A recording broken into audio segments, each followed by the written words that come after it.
to record the meeting. I put the recording on. Okay, so yeah, Oh, okay, so okay, go ahead. the purpose of this meeting, you all wanted to know why it is significant to information technology.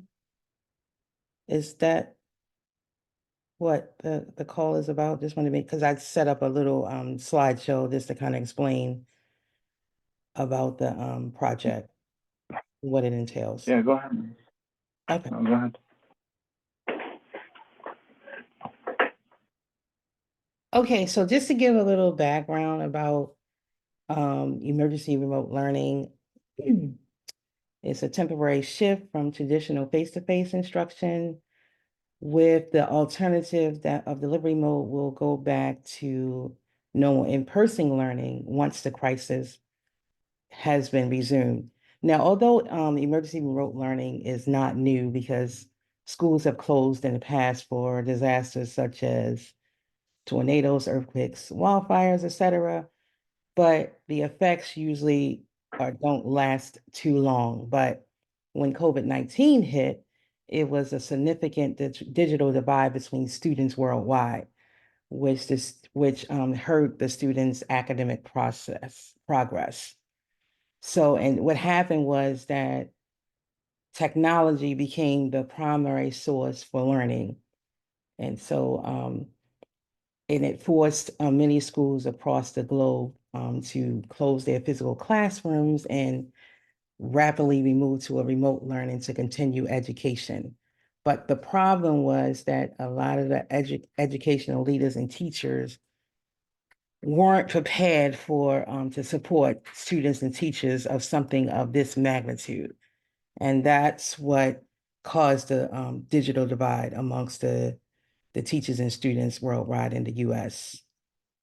So the key elements for emergency remote learning is simply a sudden shift. So it's unlike traditional online education where it's designed and planned carefully over time. Emergency remote learning is typically rolled out quickly with minimum amount of preparation. So it's supposed to be temporary. It is actually has a stopgap measure to continue education until it's safe to return to traditional learning environment.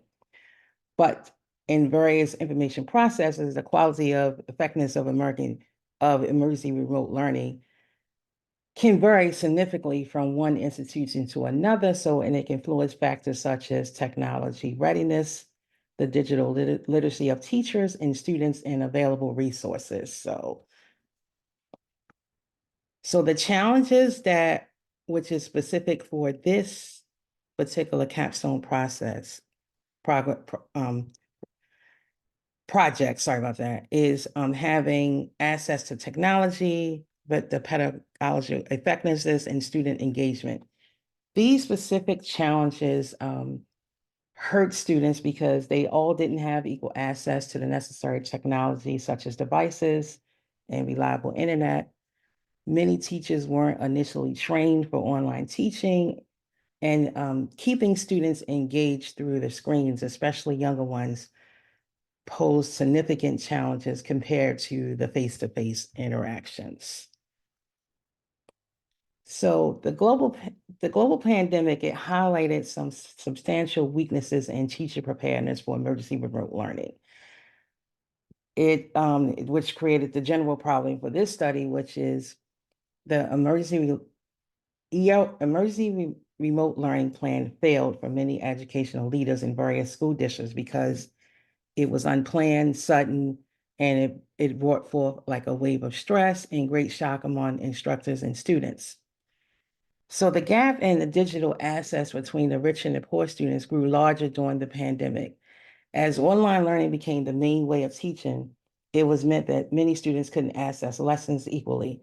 Before the pandemic, this was a problem, but afterward, it's found that nearly over 800 million students did not have internet at home, and more than half of them didn't have a computer.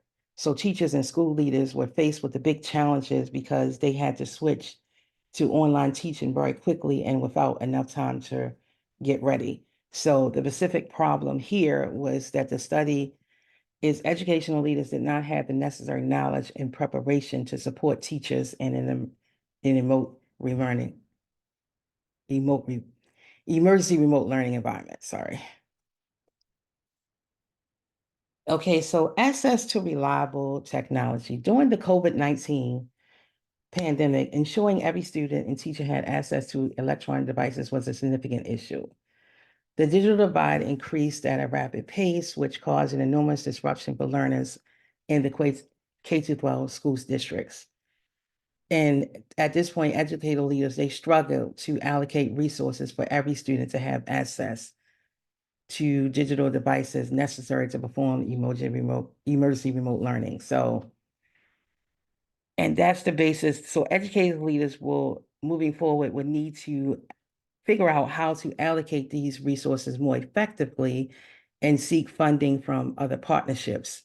And likewise, teachers would need to help with various levels of student access, which affects the lesson planning and delivery amid another pandemic.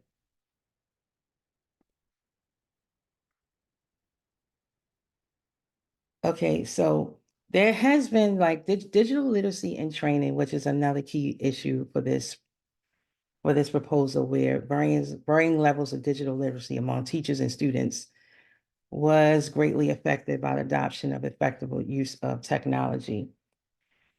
Although ELs, because what happened basically when the COVID-19 pandemic hit, many teachers tried to use brick and mortar approaches to teach students online, which did not fare well. You cannot take the physical aspect of a classroom that you have in person and put that online because it just doesn't work well.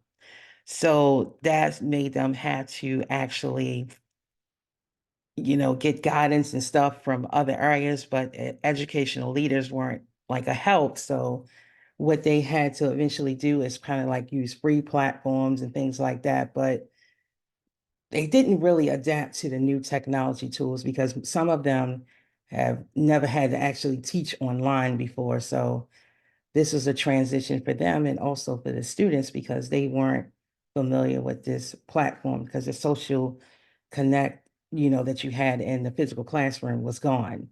So they didn't really know how to collaborate with the students effectively. So what happened was when emergency remote learning, Karna, just I'm gonna, well, sorry to interrupt you, okay. but I mean the purpose of the call, like we're not, the purpose is to make sure that the study design and Oh, okay. alignment makes sense for you to proceed to IRB. Okay. So the background and the literature review is not within, it's not like we're not trying to validate whether the problem is important or not. Oh, So okay. if you have, like, you share the specific problem, if you go, like, for example, if you start with the research question and what is the study that participants, are you going to recruit them, your interview guide, that kind of items, I think that would help us to give you feedback about the design of the study. Okay. So specifically for the design of this stuff, and I'll move a little bit here. Here. Okay, so for this particular study, the basis for it is to, and I actually put that here, is the study will aim to I figure mean, out. if you don't have the research question, the participants, and the interview guide in the slides, you can pull up the your draft, the manuscript itself, and you can show it from there Oh, if you okay. don't have it in the slides. I did actually put the research question in here.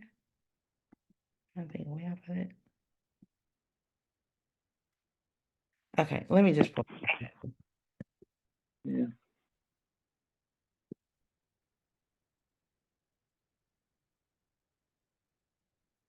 I'm gonna stop sharing just for a minute.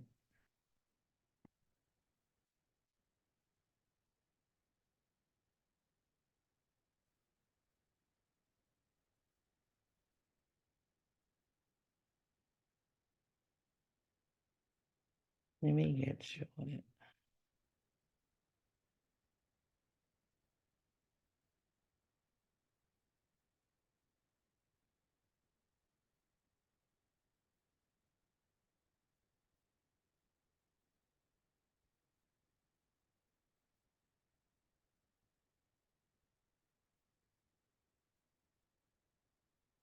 Okay, so let me go back to Zoom.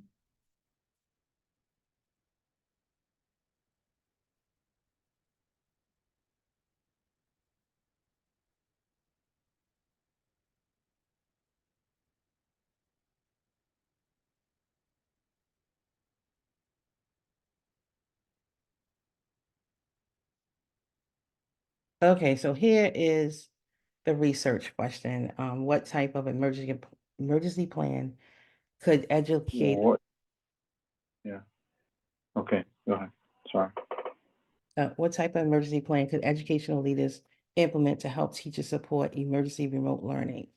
So the basis was to kind of like interview educational leaders and teachers to see what challenges they had when trying to perform emergency remote learning and how can we actually close the gap between the three specific areas, which is physical infrastructure, which means access to electronic devices, access having the access to the high-speed internet, and the professional development training for teachers to support an emergency remote learning process in the future.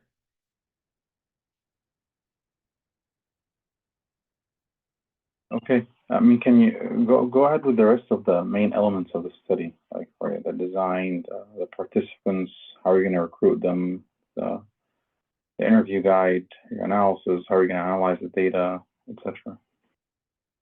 Like Okay. walk us through the study design. Okay. You mean from the aspect of the paper, or I'm just trying to understand? No, no, just about the study. Like, how are you gonna conduct the study? The different aspects of how are you gonna recruit the participants? What are the participants that you're gonna be looking for? What's your Oh, criteria for selecting them okay. when you So, collect the data? What is the interview guide that you're gonna use? How are oh, you gonna analyze the data? okay. So, the for from the interview guide, I had like a series of questions. Should I pull that up or? Yeah, that's Well, gonna be one of the things. yeah, Go I ahead, was going to Dr. say Ahmed. yeah, you had the inclusion criteria there. Can you start with that, please? Who is considered a participant and how you will um, recruit them? Okay, so for the inclusion process, any male or female that's 23 years old for teachers, specific qualifications must be certified as an educational professional in K through 12 school system. You must have taught there. Um, must have had students who did not have access to the internet to participate. So, and you must have had, so these, you want me to read through all of them or? All right. No. How will you contact them? How will you filter them? That process. Okay,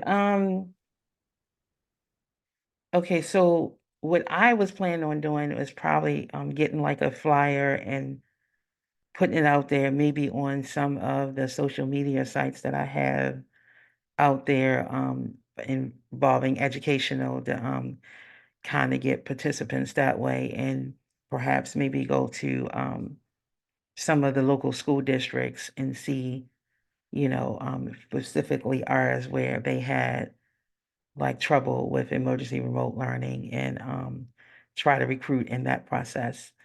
Okay, And is that I'm trying to remember, is that in your paper, that process um that you just outlined?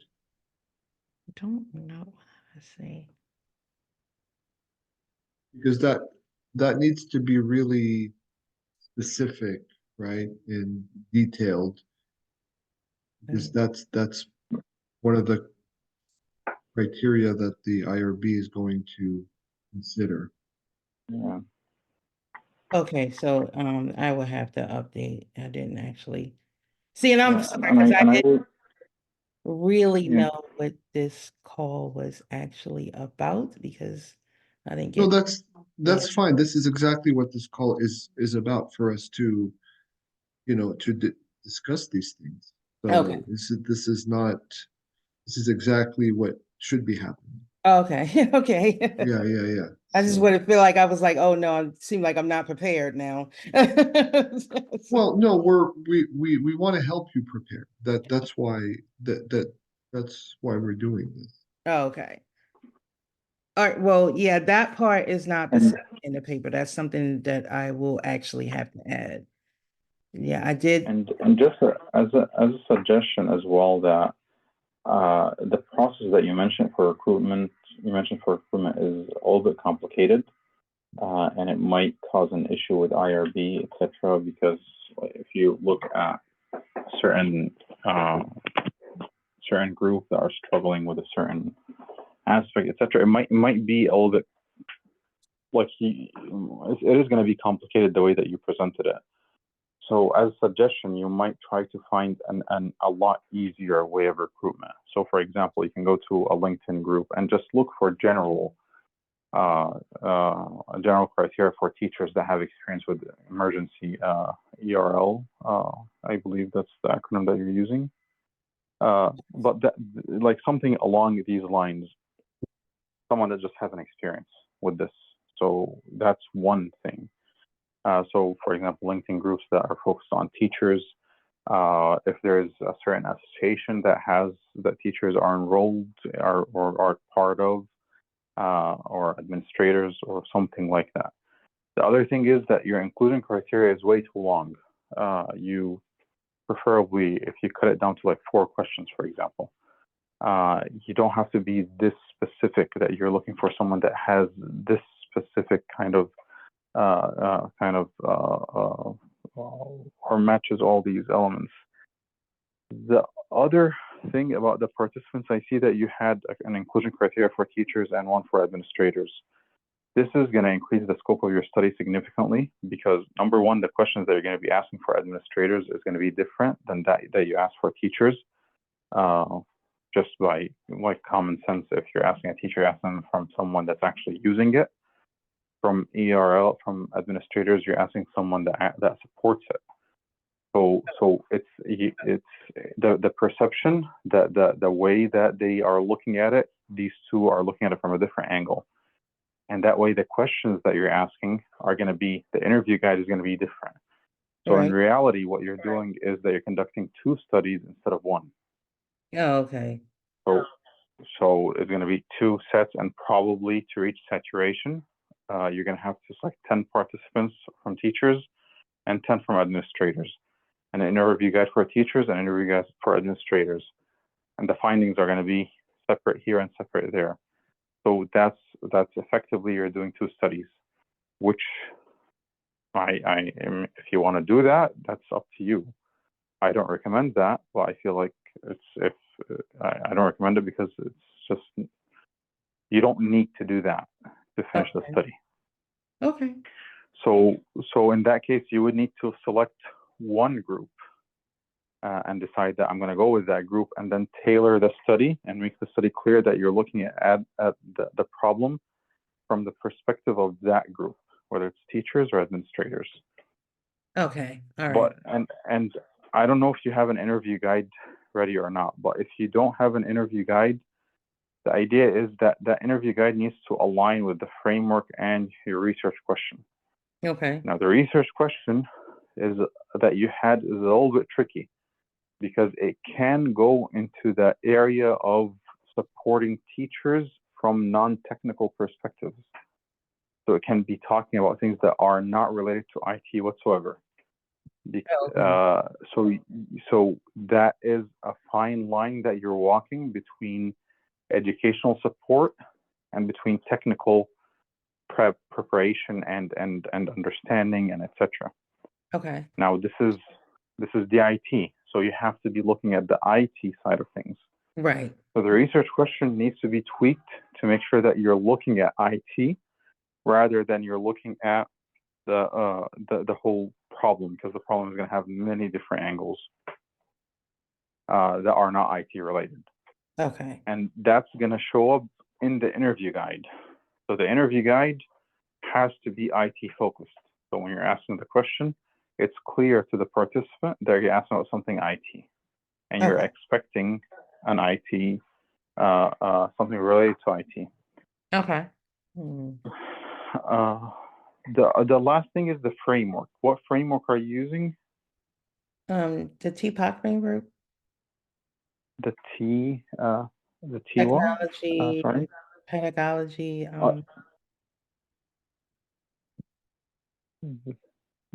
TAM, TPACK, the TPOC framework, the TPOC, TPAC, technology, TPOC,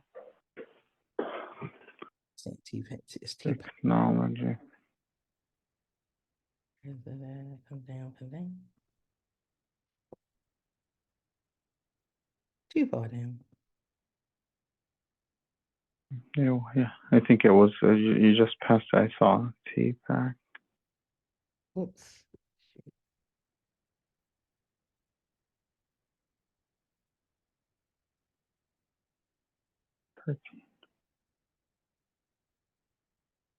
This one, the Technological, pedagogical, content knowledge.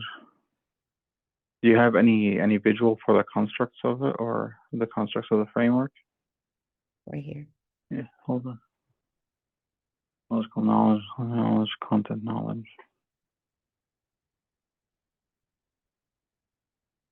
Yeah, so see, like the depending on what they mean by the content knowledge and the PK and the CK, that might be taking you in a direction that's not IT.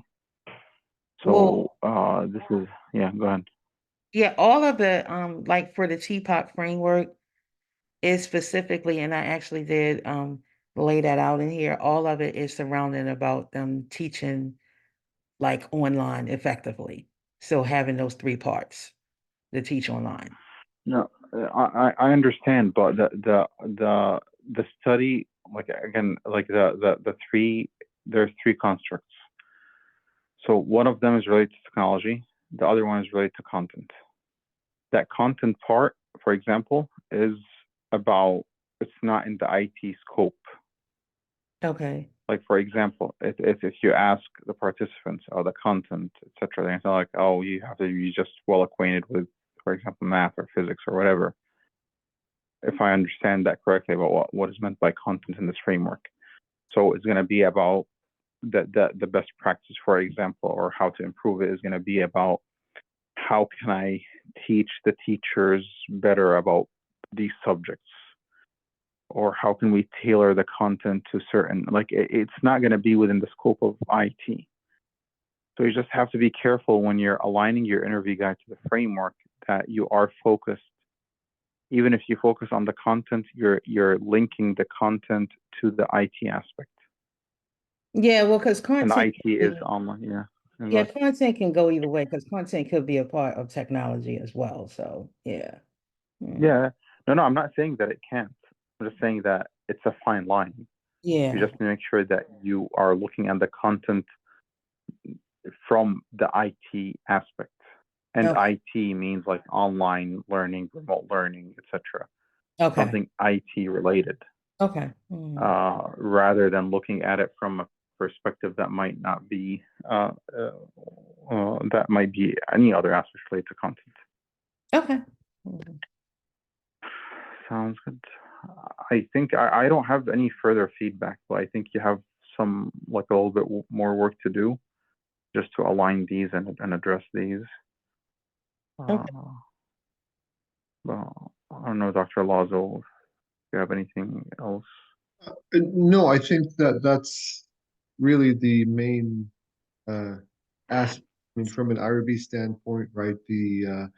Your the manner in which you're going to recruit. I do agree with Dr. Mustafa that a lot of the criteria is, it's not needed really. I mean, some of it is not restrictive when you say male or female. Okay, that opens it up to everyone. Yeah. But stick to criteria that are directly relevant, right, to this topic.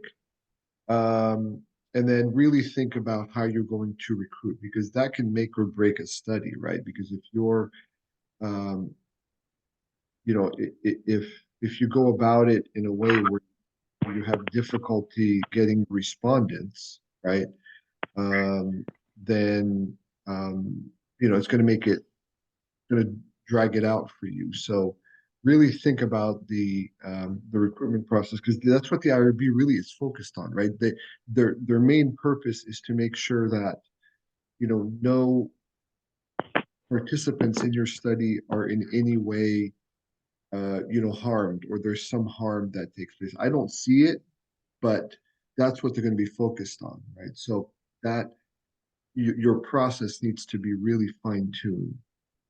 And then, as Dr. Mustafa said, it needs to be clearly, a technology-focused study. Right now, it's kind of wavering between, education, technology, right?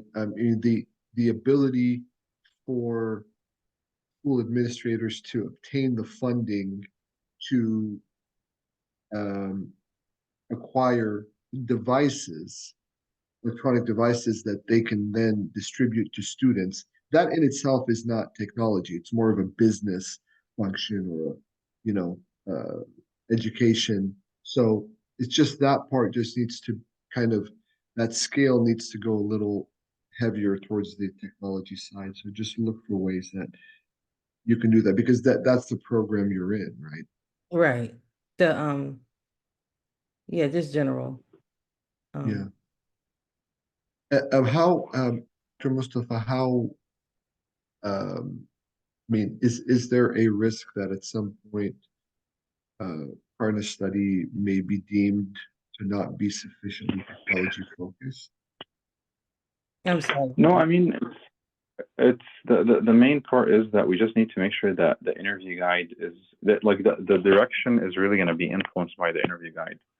If the Okay. interview guide is IT focused, then the results are going to be somehow IT focused. That's the main thing that we need to look at. The other thing that we consider is looking at the references that are being used. If the references are heavily on the educational side, then that's going to be a problem. The references need to be like the sources for the references, etc., need to be more technology oriented. I know it's clear that Karna, like you have, like you're invested in this topic, Yeah. which is tricky because you feel like we as humans, from a human psychology perspective, you look at the impact rather than the details of the technology. So you just need to make sure that you tweak it in that direction. Okay. There are some topics that I outright I say like my feedback is that this is not IT, and there are some projects like this one that it's a fine line, and Okay. the learner just needs to make sure that they are on the right side of it. Hopefully, we're not going to get to a point where it's a question of whether it's a valid IT problem or not. Again, it's all going to depend on what Karna does and how she pushes it in the IT direction. The last thing that we didn't get to is the data analysis part. Just to make sure that you detail the thematic analysis phases, and you detail that the interview is going to last for 45 minutes at least, etc. All of these are the things that IRB is going to be emphasizing on. But yeah, that's it. Okay, so now when setting up, I guess, well, okay, so setting up the process, I wasn't sure because they said, well, you can't, can I actually go and see what type of groups is out there? Because I guess it's hard to write that piece if I don't know. So, and I Yes, think, you actually, if you're going to recruit through groups, you have to specify what group it's going to be, and you have to actually get permission, initial permission from them. RB is going to require that to okay. post on these groups. So it's not just that you go out and search for the groups. You actually search for the groups and you get permission from the admins of these groups. Okay, so it's okay Uh, at this point to do that because I wasn't sure. yes.